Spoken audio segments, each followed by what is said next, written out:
अगस्त जी। राधे राधे महाराज। महाराज जी राधे राधे। महाराज जी, कोई काम करते वक्त कुछ गलत हो जाए या ध्यान ना लगे, किसी और जगह जाए तो बहुत क्रोध आता है। इस समय मैं नाम जप करता हूँ। नाम जप करने से क्रोध कम होता है, पर नाम जप छोड़ते ही क्रोध और बढ़ जाता है। इस स्थिति में आपका क्या? आपका प्रश्न है यार, बड़े गुरु आदमी हो तुम। इतनी छोटी अवस्था में तुम इतनी सूक्ष्म बात पकड़ रहे हो, बहुत बढ़िया बात है। बहुत अध्यात्म के अच्छे आदमी बनोगे तुम। नाम जप करते हुए जब तुम्हारे अंदर गलत वृत्ति आती है ना, तो अंदर जो मन में गलत वृत्ति होती है वो डिलीट होती है, वो नष्ट होती है। तो ऐसे नाम जप का अभ्यास करो कि खाली समय ही ना रहे। क्रोध तभी, अच्छा क्रोध क्यों आता है? कामना से क्रोध आता है। जैसे हम चाहते हैं ये हो जाए और वो नहीं होता, तभी क्रोध आता है। क्रोध की स्वयं की सत्ता नहीं। कामा संजायते क्रोधा, क्रोधाय स्मृति विभ्रमाय स्मृति भ्रंशात बुद्धिनाशो बुद्धिनाशात प्रणश्यति। काम, जब हमारी कामना की पूर्ति में बाधा पड़ती है तो क्रोध आ जाता है। इसलिए हम हर समय नाम जपने का अभ्यास करें। जब क्रोध आ जाए तब दांती पीस ले, ऐसे मुझे बोलना ही नहीं है बस। क्योंकि अगर क्रोध में बोलना शुरू किया तो फिर क्रोध आने पर भजन क्षीण हो जाता है, आनंद क्षीण हो जाता है और हमसे अपराध बन जाता है। अपने से बड़ों के प्रति भी गलत शब्द निकल जाते हैं। अपवित्र भाषा भी, ज़्यादा क्रोध आ जाए तो गालियां भी आने लगती हैं, जबान पे दुरुक्ति गालियां आने लगती हैं और बड़े कटु वचन निकलने लगते हैं। इसलिए क्रोध को रोकना है तो मौन धारण कर ले। जहाँ क्रोध आए उसी समय चुप, वहां से हट जाए। जहां जिस अवस्था में क्रोध आ रहा हो उस परिस्थिति का त्याग कर दे, एकांत हो जाए, मौन हो जाए, उस समय बचे। अब ये नहीं कि भिड़े, अगर भिड़े तो फिर क्रोध आ गया, फिर गाली गलौज, फिर मारपीट, फिर हिंसा। इससे जितना बचा जा सके। ये राक्षसी प्रवृत्ति है। क्रोध जो है ये आसुरी प्रवृत्ति है, ये नाश कर देती है। इसलिए सबको इससे बचना चाहिए। जिस समय क्रोध आ जाए उस समय मौन हो जाओ, जिस समय क्रोध आ जाए उस समय हट जाओ। जिस समय क्रोध आवे जोर जोर से राधा राधा बोलने लगो, क्रोध शांत हो जाएगा। मंजीत सिंह जी गुड़गांव से। जी श्री हरिवंश महाराज जी, आपके चरणों में कोटि कोटि प्रणाम। गुरुदेव, कुछ समय पहले तक शराब और गंदे आचरण से लिप्त था। फिर 6 महीने पहले श्री जी की कृपा से आपकी शरणागति मिली। शराब छूट गई, भोजन भी सात्विक हो गया, नाम जप भी खूब बढ़ा। परंतु मैंने अपने घर में उसका वखान करना शुरू कर दिया, जिससे नाम जप अभी थोड़ा कम होना शुरू हो गया। महाराज जी, श्री जी से क्षमा मांगी, पुनः नाम जप करना भी शुरू हो गया। परंतु महाराज जी, क्रोध पर काबू नहीं पा पाता, जिससे बाद में घंटों पश्चाताप में जलता रहता हूँ। नाम जप भी कम हो जाता है। ऐसी स्थिति को सामान्य लाने के लिए बहुत समय लग जाता है। हाँ, नाम जब बढ़ाइए और जब क्रोध आवे तो हम क्रोध को परीक्षा समझें कि भगवान मेरी परीक्षा ले रहे हैं, मुझे क्रोध नहीं करना है। ये भजन के विघ्न है। काम, क्रोध, लोभ, मोह, मद, मत्सर, अहंकार नहीं करना, ईर्ष्या नहीं करना, परिवार से मोह नहीं करना, क्रोध नहीं करना, काम भावना से किसी पराई स्त्री को नहीं देखना।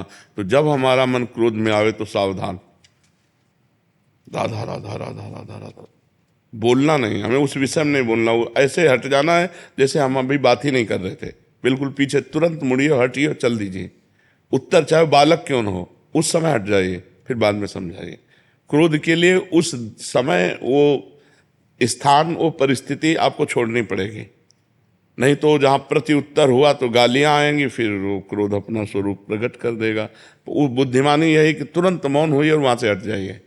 महाराज जी, अपने बच्चों को भी डांट देते हैं। मैं इतना जलता हूँ। हम ये कह रहे हैं कि बच्चों को डांटने का नाटक किया जाता है क्रोध का। तो तुम अगर ऐसे गलत बात किए तो, और समझ रहे हो, अगर पढ़ाई ठीक से नहीं की ना तो आप, हम अंदर कोई क्रोध नहीं।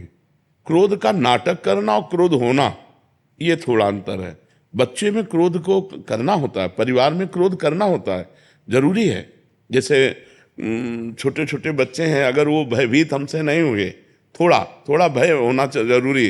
यार अगर हमने जो पापा ने कहा वो पाठ नहीं तैयार किया तो मारेंगे, यार हम कोई गलती करेंगे हमारे पापा जानेंगे, तो उनको भय होना जरूरी। भय से वो सतमार्ग में चलेंगे। लेकिन इतना भय भी नहीं कि वो आपसे दूरी बना ले। कभी मित्रवत व्यवहार करके ऐसे बैठते हैं, खेलते हैं कि वो अपनी छोटी सी छोटी कमियां भी आपको बता दें। और कभी पिता की तरह हम होकर उनको डांटते हैं, जिससे वो भयभीत होकर के असत मार्ग का त्याग कर दें। लेकिन हमें क्रोध का नाटक करना है, क्रोध नहीं करना। जैसे शिष्यों से करना पड़ता है, तो ये अगर हमको उस समय सोचो तो 100 में 100% हम क्रोधित नहीं हैं।